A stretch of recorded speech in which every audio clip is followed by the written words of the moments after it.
Harold Finch, a weary sentinel of justice, walked the windswept streets of Boulder, Colorado. His gait bore the steadiness of time, etched into his bones from a lifetime of standing against the relentless onslaught of despair. The somber shadows of the homeless shelter, the heartbeat of Boulder's forgotten, drew him into its arms, pulling on unseen strings that resonated with his own wounds. Inside, the refuge bore a time-worn sadness, cradled by the cold embrace of rough brick and concrete. Dim lighting threw the huddled forms into sharp relief, each face an echo of life's cruel jests.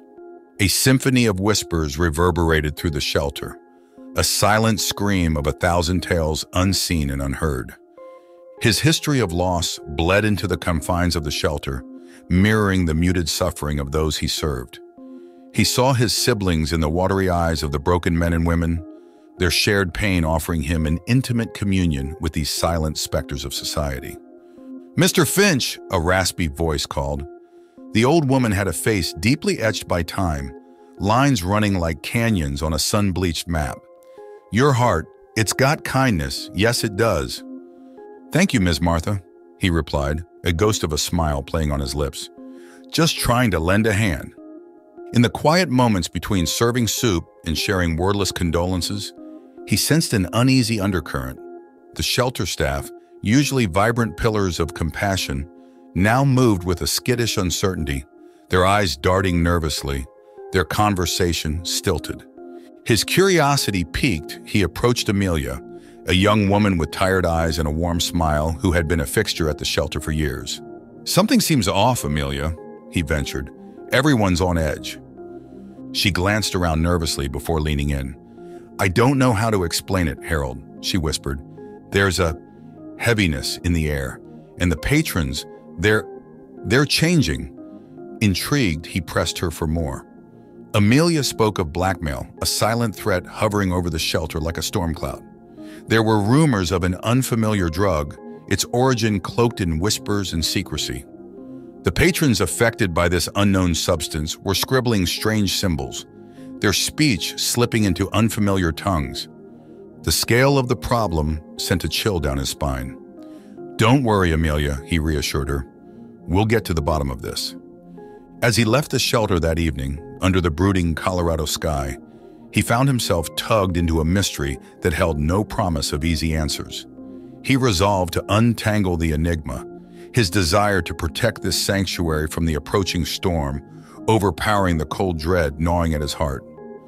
As he disappeared into the night, the hushed tremors of a rotting haven echoed around him, their silence reverberating with the promise of a darkness yet to come.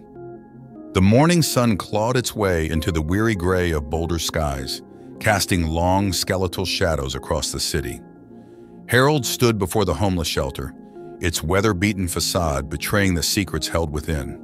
His gaze wandered over the cracked paint and graffiti etched into the brick, a jumbled chronicle of 1,000 anonymous lives. And he knew there was a sinister secret yet to be added to the story. In the silence of the early dawn, the shelter breathed, a monolithic entity silently observing the world's indifference. This was his battlefield, and he was its solitary knight, armed with only truth and an unyielding spirit. A chilled gust stirred the meager foliage, a shiver running through the shelter's silent veins.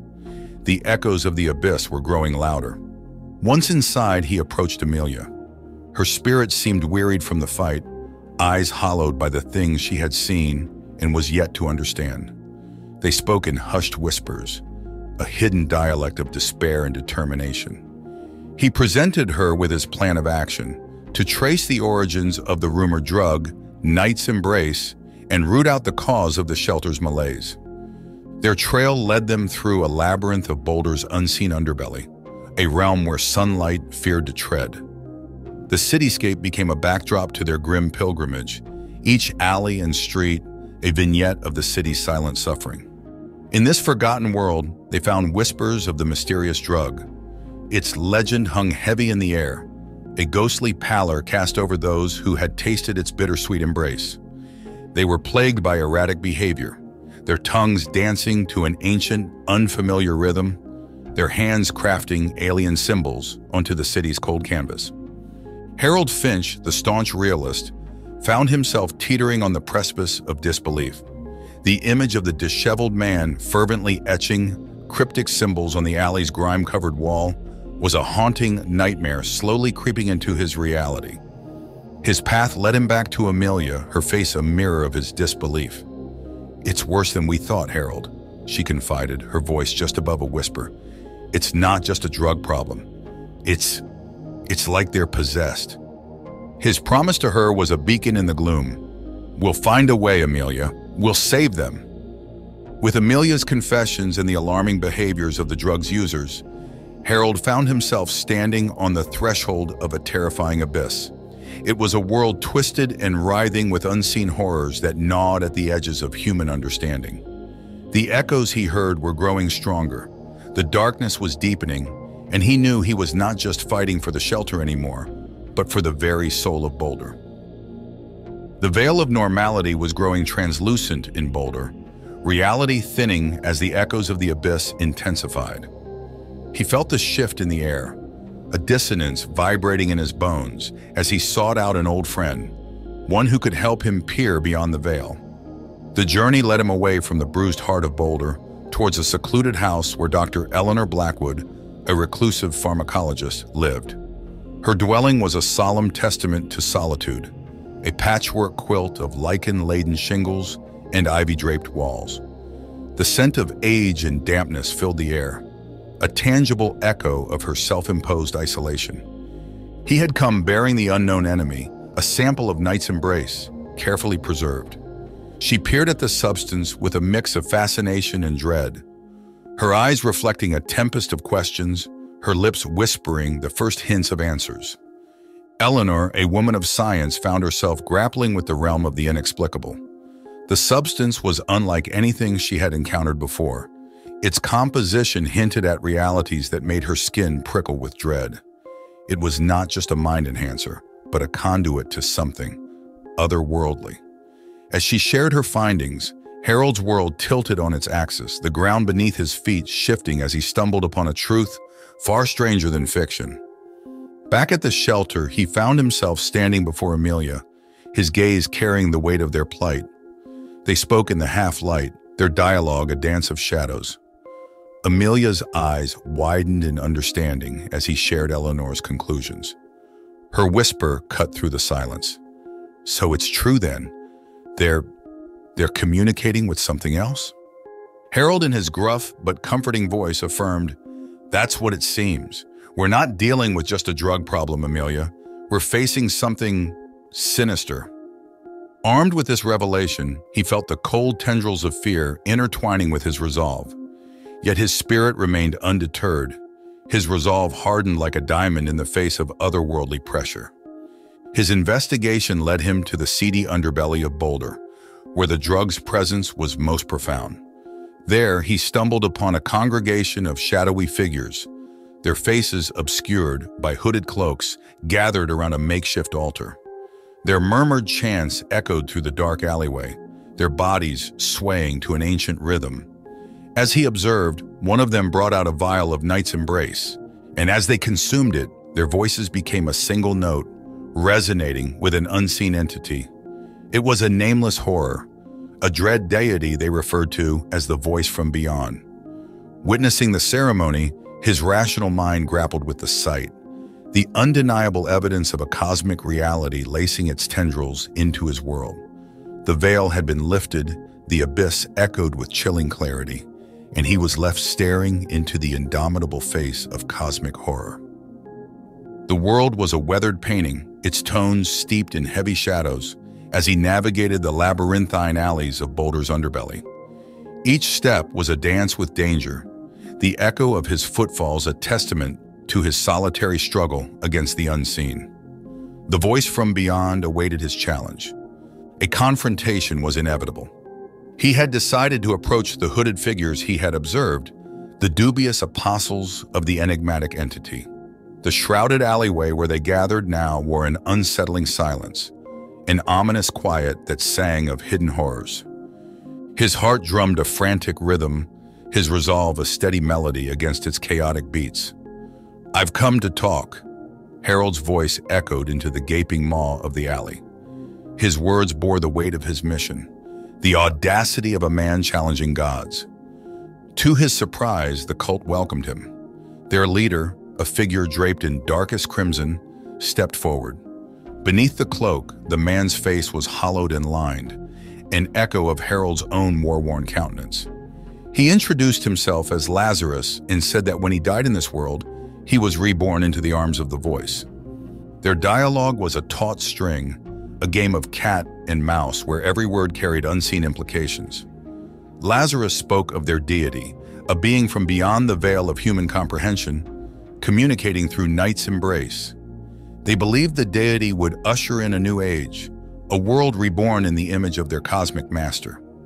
Harold's mind rebelled against the enormity of Lazarus's words, yet he held onto his unwavering spirit. His own voice found strength, arguing against the cult's blind faith, expressing the catastrophic repercussions of their actions. The air between them crackled with tension as he concluded, "You're playing with something far beyond us, Lazarus. You need to stop before it's too late." Lazarus's laugh echoed through the alley, a chilling symphony of madness. "It's already too late, Harold. The voice has spoken. We are merely its vessels." The profound sense of dread carved itself into Harold's spirit as he left the cult's lair, Lazarus's deranged laughter ringing in his ears. He knew that he was a solitary figure standing against a tide of cosmic madness, his steadfast determination the only barrier against the cataclysm that loomed over Boulder. With a sense of urgency thrumming in his veins, he returned to Amelia, their dialogue now heavy with impending catastrophe. Amelia, her spirit flickering like a lone candle in the face of a gathering storm, stood beside him. "We can't give up, Harold. There must be a way to stop this." Harold stood at the precipice of a monumental reckoning, the echoes of the abyss resounding through the silence of the Boulder night.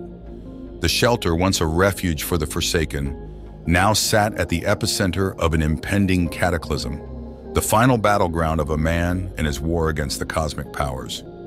The early hours of the morning had brought a strange stillness, the world holding its breath as if aware of the impending showdown. He was joined by Amelia and Dr. Eleanor, their camaraderie a bulwark against the encroaching dread. Their plan was audacious. They were going to disrupt the connection between the cult and their deity using a potent antidote developed by Eleanor. Its effectiveness was theoretical, an untested beacon of hope against the shrouded uncertainty of the abyss. Harold carried the weight of this gamble, the desperation of their situation pushing him further into the unknown. As the first light of dawn clawed its way into the somber sky, he approached the cult's gathering place. The scent of impending storm lingered in the air, a petrichor symphony that danced with his unease. The congregation was already in progress, Lazarus orchestrating the eerie ritual. As Harold broke into the circle, chaos ensued. Lazarus, his eyes ignited with fury and madness, recognized the threat. "You defy the voice, Harold!" he roared. Harold's response reverberated with defiant resolve. "I defy madness, Lazarus. This ends now." His voice echoed into the eerie silence, a lighthouse beam against the blackened tide of the cosmic sea. Then with a swift motion, Harold hurled the vial containing Eleanor's antidote into the midst of the ceremony. A brilliant white light erupted from the vial, illuminating the alleyway and halting the ritual in its tracks. The cult members, caught off guard, watched as the light penetrated their bodies, breaking their communion with the deity. Their anguished cries echoed through the alleyway, their connections severed, the chains of the voice shattered. But the victory came at a terrible cost. The entity, enraged by the interruption, lashed out, its cosmic anger ripping through the veil. Its sight fell upon Harold, the audacious mortal who dared challenge its will. He felt an overwhelming force bear down upon him, a paralyzing wave of cosmic fury that eclipsed his mortal coil.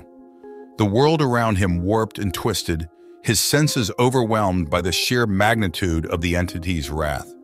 He felt his life force ebbing away, his essence spiraling into the abyss. Yet even as his vision dimmed and his heart pounded its final beats, he held onto a single thought. He had protected his city, his loved ones. He had defied the cosmic dread and preserved his world. His sacrifice was not in vain. As he vanished into the unfathomable depths, he left behind a legacy of courage and resilience, a beacon of hope in the shadowed corners of Boulder. For in the grand tapestry of cosmic horror, there are always those who dare to challenge the void, who embrace the abyss not in surrender, but in defiant resistance. Harold Finch was one such soul, his name echoing through eternity as a testament to humanity's unwavering spirit. Thank you for tuning in. If you enjoyed our content, show your support with a like and subscribe, and stay notified by hitting the bell icon. Expect more cosmic horror from Eldritch Tales Factory, and feel free to explore our other stories. See you in the next video.